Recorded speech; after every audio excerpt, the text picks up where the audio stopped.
pjesë e garës janë afro 200 ciklistë të ndarë në 22 skuadra. Është shumë e rrallë që ndodhi në vende më të mëdha se Shqipëria, por që neve kishim fatin dhe mundësinë që ta merrnim gjën e Italisë në Shqipëri që nuk besoj që do ndodhi më në histori. Jemi ekipi kombëtar i Shqipërisë dhe jemi për promovimin e ciklizmit dhe të turizmit shqiptar. Etapa e parë ose nisja e madhe filloi në Durrës nga porti për përfunduar në sheshin Tereza në Tiranë. We'll watch, we'll sometimes bike with their biking and be watching. Great, it's terrific, I love it. Yeah. I'm coming from Macedonia, Skopje city. I am here in Tirana and now in Durrës.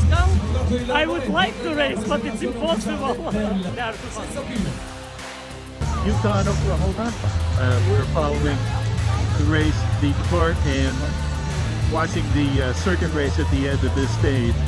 Ciklistët përshkuan Kavajën, Rogozhinën, Elbasanin për bijuar me xhiro nëpër kryeqytet. Por nuk mbaron me kaq. Më 10 maj, etapa e dytë starton nga zemra e kryeqytetit për përfunduar në sheshin Nën Tereza, duke kaluar nëpër disa prej rrugëve më të njohura të Tiranës. Ndërkohë, më 11 maj, gara zhvendoset në jug në bregdetin e mrekullueshëm shqiptar. Shqipëria është vendi 108 që e mirëpret këtë event sportiv. Kjo është më shumë se një garë, është një festë e vërtet për sportin, turizmin dhe mikpritjen shqiptare.